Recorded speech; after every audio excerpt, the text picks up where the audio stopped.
Yesus. Hanya Engkau yang layak ditinggikan Tuhan. Hanya Engkau yang layak diagungkan.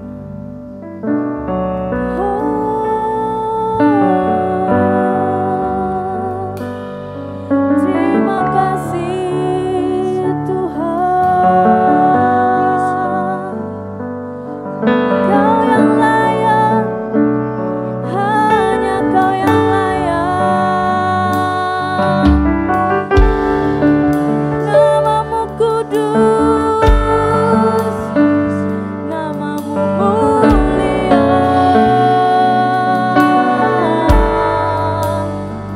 Kau yang layak ditinggikan, Kau yang layak diagungkan atas seluruh bumi, atas seluruh bangsa.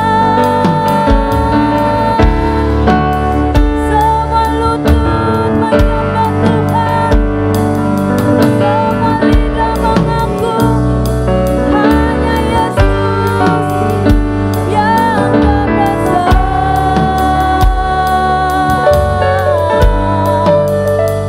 Ajaib namamu Tuhan. Pujilah Tuhan, hai jiwaku, jangan lupakan segala kebaikan-Nya. Bersorak-sorai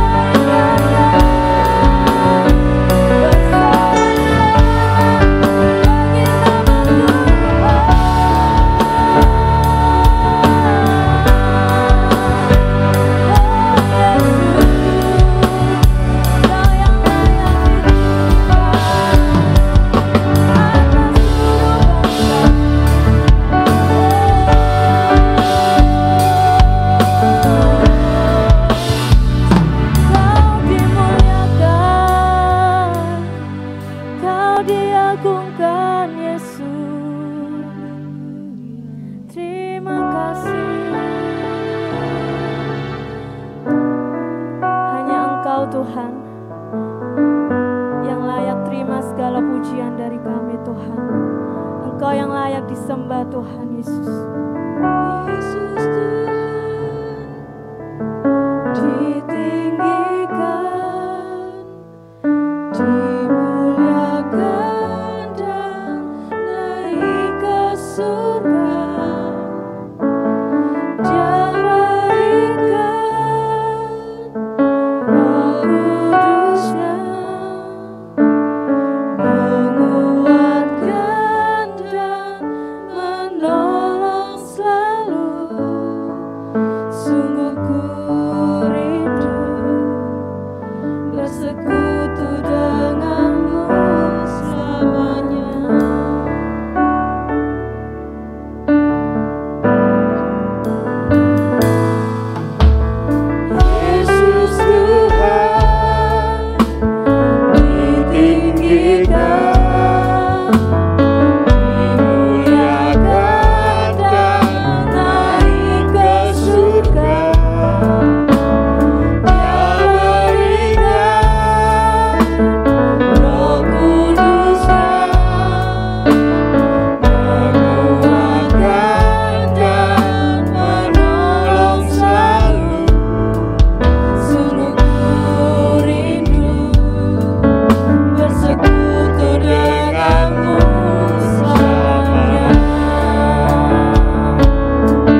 Shalom semuanya, Bapak Ibu Saudara sekalian yang dikasihi Tuhan. Kita akan mendengarkan sebagian daripada firman Tuhan di dalam ibadah perayaan kenaikan Tuhan Yesus saat ini ya. Mari kita satukan hati kita di dalam doa sebelum kita mendengarkan firman Tuhan. Tuhan Yesus, kiranya Engkau menuntun kami, menolong kami, sehingga kami boleh mengerti akan setiap perkataan firman yang akan disampaikan. Supaya melalui pemberitaan akan firman-Mu ini, kami mengerti tentang makna kenaikan Tuhan Yesus. Dan kiranya hikmat, akal budi, kuasa, dan pengurapan yang baru turun dari sorga buat hamba-Mu, sehingga Mu boleh menyampaikan apa yang menjadi isi hati-Mu untuk seluruh jemaat yang mengikuti ibadah kenaikan Tuhan Yesus ini secara online. Terima kasih Tuhan, jangan penuh sukacita, di dalam nama Tuhan Yesus, kami sambut kebenaran firman-Mu. Haleluya, amin. Puji Tuhan, Shalom, seluruh kekasih Tuhan, warga negara kerajaan Allah dimanapun berada. Saat ini kita sedang merayakan tentang kenaikan Tuhan Yesus, ya, memperingati kenaikan Tuhan Yesus. Nah, judul khotbah saya pada saat ini adalah The 40th Day, yaitu hari ke-40. Ada apa di dalam hari ke-40 ini? Saudaraku, di dalam Kisah Para Rasul pasal yang pertama ayat yang ketiga dikatakan begini, kepada mereka ia menunjukkan dirinya setelah penderitaannya selesai, dan dengan banyak tanda ia membuktikan bahwa ia hidup. Sebab selama 40 hari ia berulang-ulang menampakkan diri dan berbicara kepada mereka tentang kerajaan Allah. Jadi saudaraku dikasihi Tuhan, dikatakan di situ bahwa selama 40 hari setelah Tuhan Yesus itu bangkit dari antara orang mati, maka Tuhan Yesus tidak serta-merta naik ke sorga. Tuhan Yesus tidak serta-merta menghilang dari kehidupan murid-muridnya, tetapi selama 40 hari itu Tuhan Yesus terus menyatakan dirinya, menunjukkan dirinya bahwa dia telah bangkit dari antara orang mati. Dia telah menjadi hidup dan dia telah bebas, lepas daripada belenggu maut, sehingga kematian tidak lagi menguasai kehidupannya. Nah, oleh sebab itu Bapak Ibu Saudara dikasihi Tuhan, di hari yang ke-40 itu, di saat dia akan naik ke sorga, maka ada beberapa peristiwa yang kita bisa pelajari bersama-sama. Yang pertama, hari ke-40 itu setelah sekian lama dia membuktikan dirinya bahwa dia hidup. Itu menandakan bahwa dia adalah pribadi yang hidup. Dia bukan manusia biasa yang harus mati satu kali kelak. Dan dia bukan berasal dari bumi ini. Itu sebabnya dia bangkit dari antara orang mati, kemudian naik ke sorga, sebab dari sanalah dia berada. Sebab dari sanalah dia berasal. Ya. Jadi yang pertama itu bukti bahwa dia hidup. Hari ke-40 itu saat dia ada di hadapan ratusan murid-muridnya, dia menyatakan bahwa dia hidup. Dan saat dia naik ke sorga, itu membuktikan bahwa dia adalah Allah yang maha tinggi.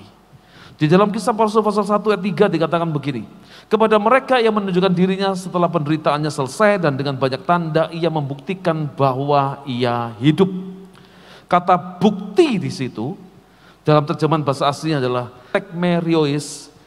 Itu adalah suatu pembuktian bahwa kebangkitan Tuhan Yesus yang dinyatakan melalui saksi-saksi, yaitu para murid-muridnya dan orang-orang yang ada di sekitarnya saat itu bisa dibuktikan melalui sentuhan, penglihatan, dan perasaan. Jadi bukan kata orang, bukan halusinasi, bukan ilusi, apalagi fata morgana, yaitu tentang kebangkitan Tuhan Yesus dari antara orang mati dan juga kenaikannya ke sorga. Itu bukan halusinasi, ilusi, apalagi fantasi dan fata morgana. Tetapi itu adalah sebuah bukti nyata, sebuah kenyataan, dan disaksikan oleh ratusan orang yang hadir pada waktu itu. Di dalam Lukas 24 ayat 39 dan 40 dikatakan di sana, lihatlah tanganku dan kakiku, aku sendirilah ini. Rabalah aku dan lihatlah, karena hantu tidak ada daging dan tulangnya, seperti yang kamu lihat ada padaku. Sambil berkata demikian, ia memperlihatkan tangan dan kakinya kepada mereka. Nah, saudaraku dikasihi Tuhan, Tuhan Yesus membuktikan bahwa dia hidup, membuktikan bahwa dia adalah pribadi yang bangkit, Allah yang berkuasa atas maut dan telah mengalahkan maut, saudaraku, ya. Bahwa bukti atau tekmeriois itu bisa dinyatakan, bisa dibuktikan melalui sentuhan, penglihatan dan perasaan. Semua saksi mata yang melihat tentang kebangkitan Tuhan Yesus, ketika mereka datang ke kubur yang kosong itu, maka mereka juga bisa meraba, bisa menyentuh tubuh Tuhan Yesus. Dan mereka bisa membuktikan bahwa Tuhan Yesus sungguh-sungguh pribadi yang hidup. Nah, saudaraku dikasihi Tuhan, bukti seperti inilah yang dinyatakan, yang dilakukan oleh Tuhan Yesus melalui murid-muridnya.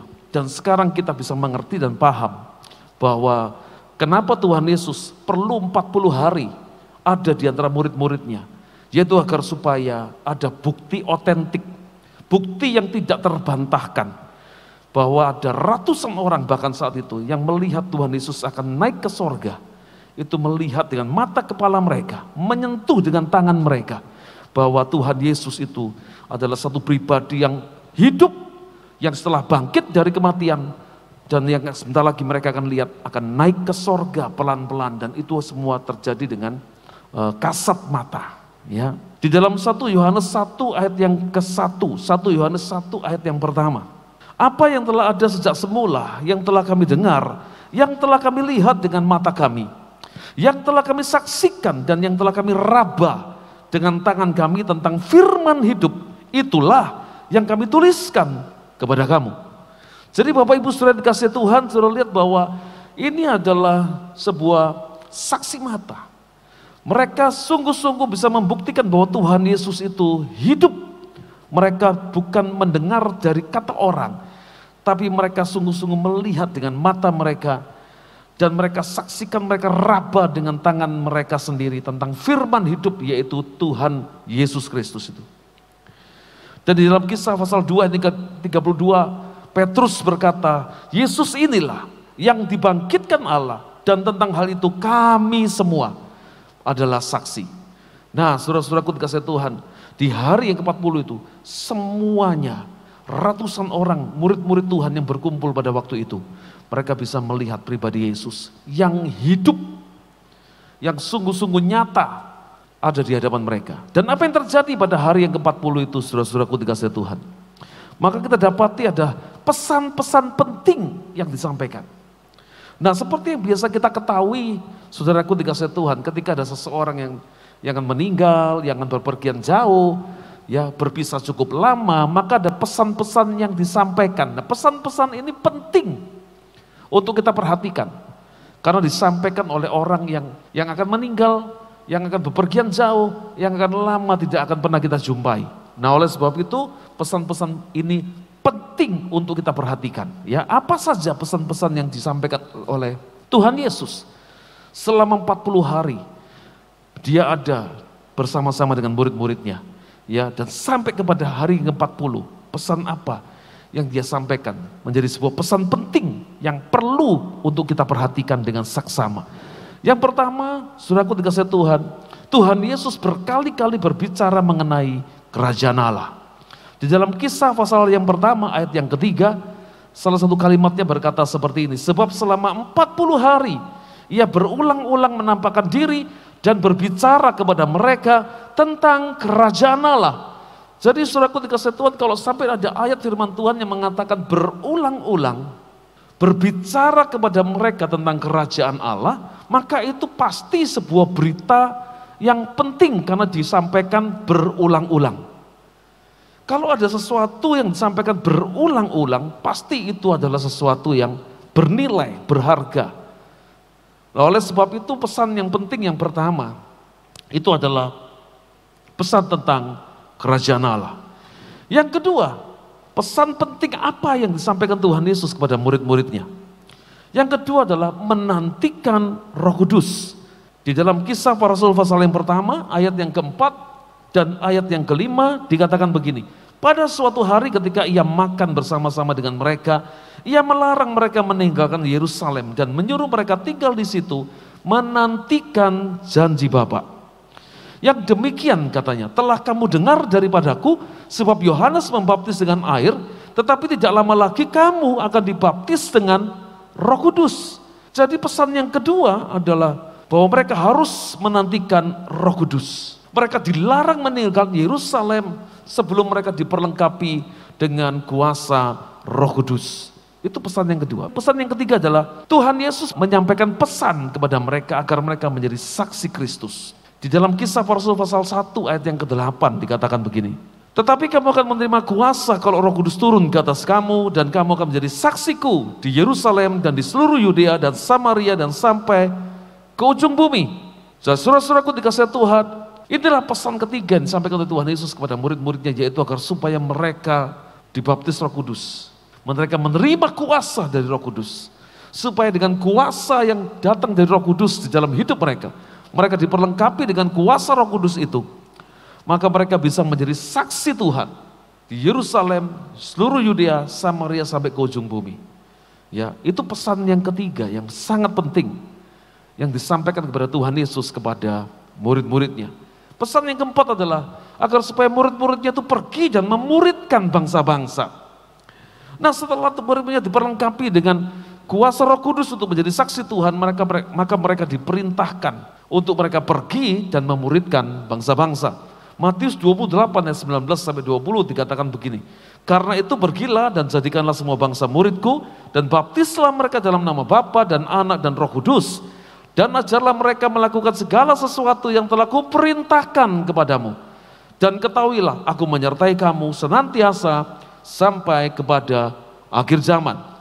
Jadi saudaraku dikasihi Tuhan, sebuah perintah diberikan, sebuah amanat agung diberikan, yaitu agar supaya semua murid-muridnya itu pergi untuk mereka melangkah, menjangkau, menghampiri, mendatangi bangsa-bangsa yang lain, agar supaya mereka semua juga menerima Yesus sebagai Tuhan dan Juru Selamatnya.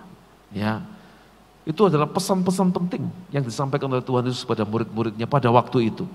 Dan yang ketiga, apa yang terjadi di hari yang ke-40 itu, saudaraku dikasihi Tuhan. Yang ketiga adalah Dia tetap ada untuk kita. Tuhan Yesus naik ke sorga dengan tujuan yang lain, saudaraku. Tuhan Yesus naik ke sorga dengan sebuah tujuan, yaitu Dia mempersiapkan tempat tinggal bagi kita, rumah bagi kita di sorga.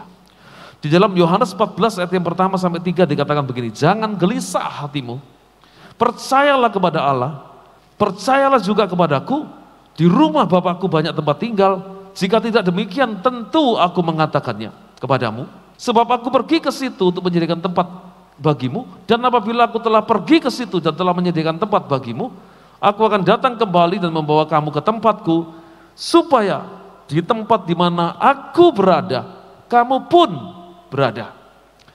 Jadi saudaraku dikasihi Tuhan, Tuhan Yesus naik ke sorga bukan cuma sekedar Dia kembali ke tempat Dia berasal, di dalam kerajaan sorga yang kekal, tempat kediamannya saja.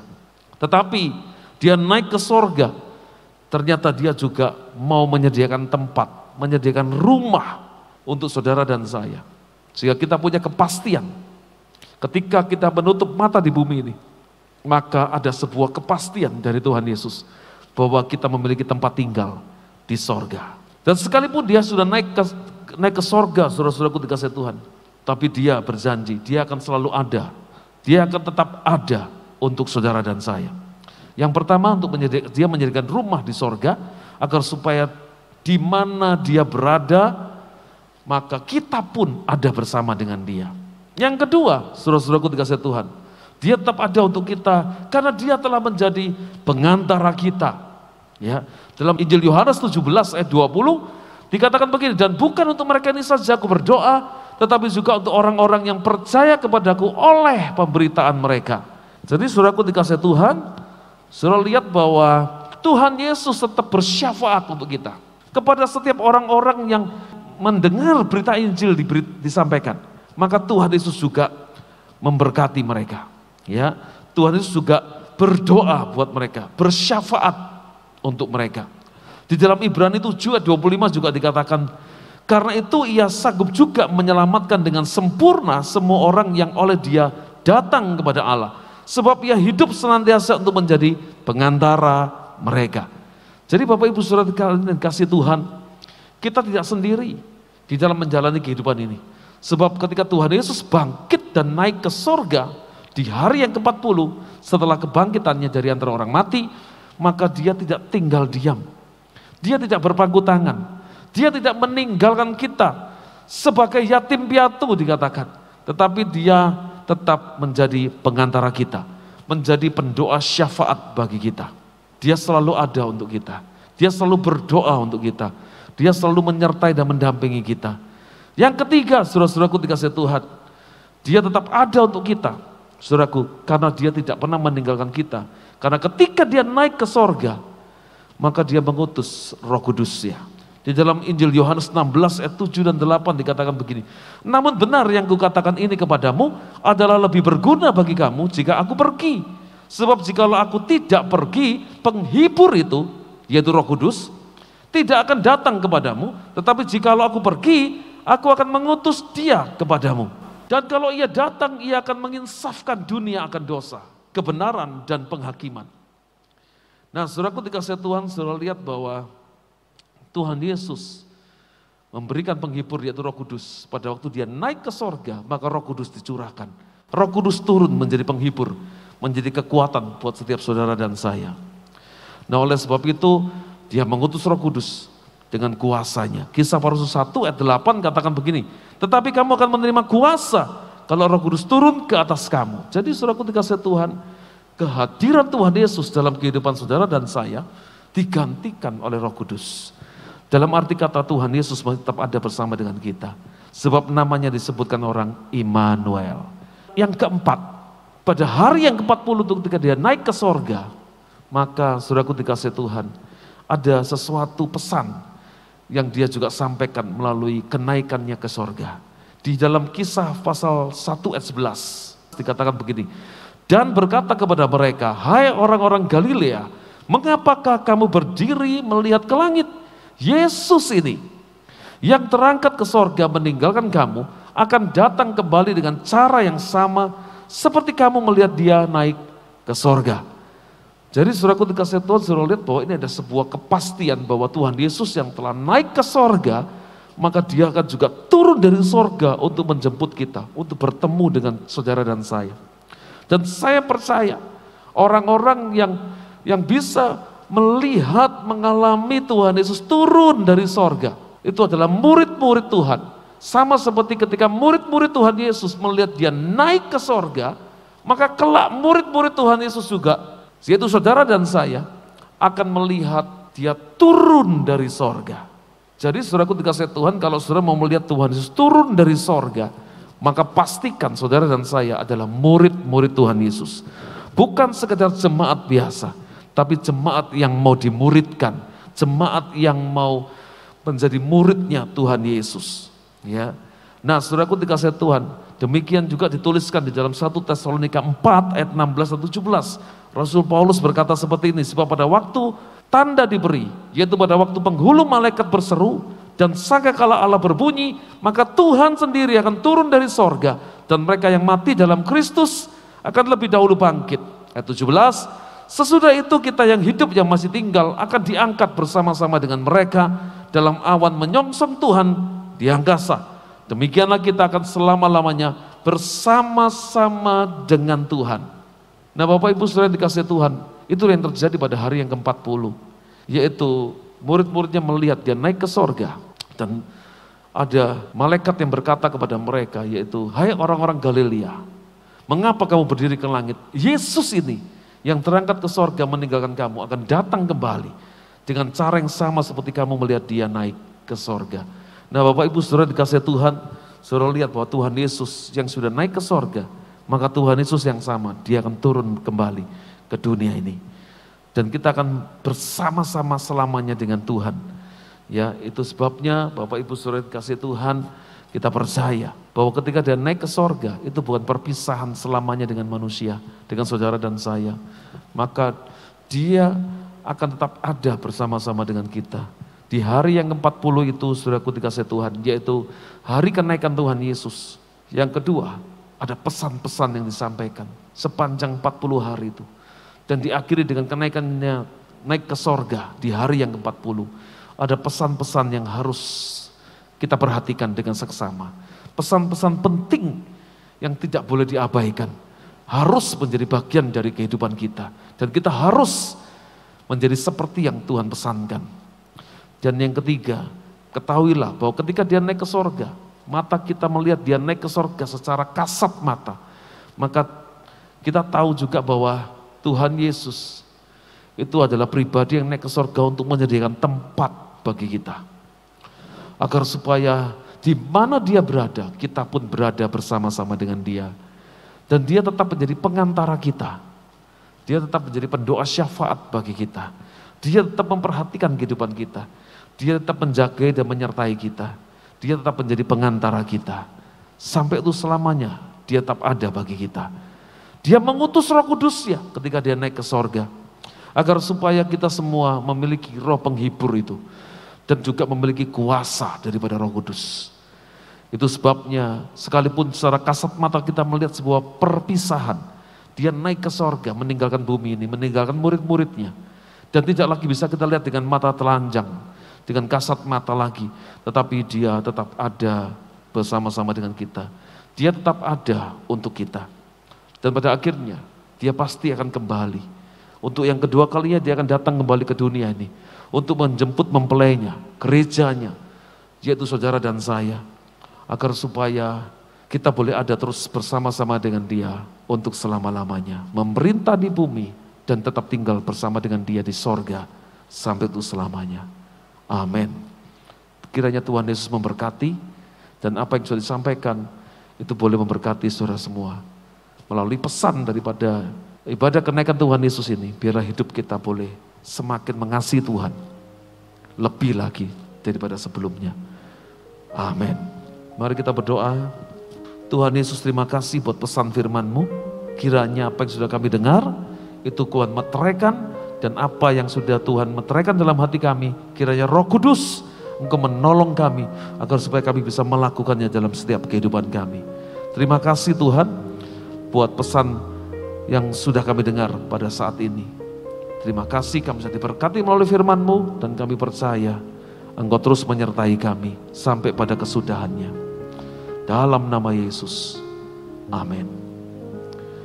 Bapak Ibu saudara sekalian, mari kita persiapkan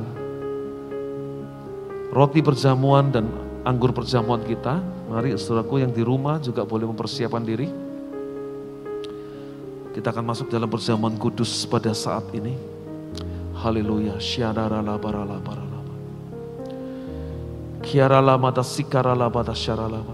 Terima kasih Tuhan.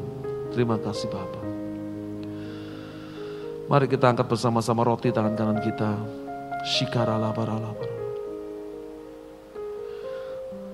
Tanda bahwa kita tidak pernah melupakan korban Kristus di atas kayu salib. Di setiap kali kita melakukan perjamuan kudus, kita selalu akan mengingat Dia. Korbannya di atas kayu salib, kematiannya di atas kayu salib telah menebus kehidupan kita dari dosa. Kematiannya, dan pada hari yang ketiga dia bangkit dari antara orang mati. Membuktikan bahwa maut tidak bisa membelenggu dia. Dan bahwa dia adalah Allah yang hidup. Syaralabaralabaralaba. Mari kita angkat tinggi-tinggi roti tangan kanan kita. Shikaralabaralaba. Bapak Ibu Saudara dikasihi Tuhan. Roti tangan kanan kita adalah lambang daripada tubuh Kristus. Tetapi kita menaruh iman percaya. Ini adalah persekutuan kita dengan tubuh Kristus. Kiaralabata sikaralabaralaba. Saudara-saudaraku dikasihi Tuhan, bukankah roti yang telah dipecah-pecahkan ini adalah merupakan persekutuan kita dengan tubuh Kristus? Mari kita makan dalam nama Yesus.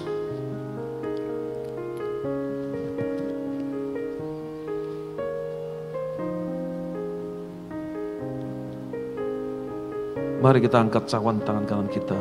Ini anggur biasa. Tapi kita percaya ini adalah lambang dari darah anak domba Allah yang telah dicurahkan untuk menghapus dosa umat manusia. Dan kita melakukan semuanya untuk mengingat semua kebaikan Tuhan. Jangan pernah lupakan kebaikan Tuhan. Jangan pernah lupakan apa yang Tuhan sudah kerjakan di atas kayu salib itu. Jangan pernah lupakan kita boleh dibebaskan dari belenggu dosa.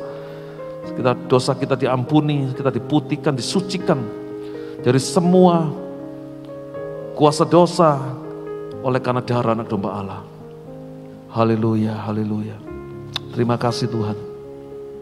Terima kasih Tuhan. Dan darah itu telah dicurahkan. Darah dari anak domba Allah yang tak bercacat dan tak bercelah. Sebagai korban penebus dosa. Dan harga telah lunas dibayar. Karena kita ditebus bukan dengan barang yang fana, bukan dengan emas dan perak. Tetapi dengan darah yang mahal. Yaitu darah anak domba Allah. Kita angkat tinggi-tinggi cawan tangan kanan kita. Bersama-sama kita akan meminum cawan anggur ini.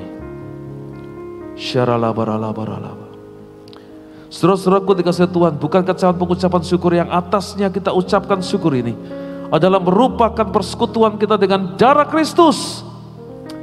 Haleluya. Mari kita minum dalam nama Yesus.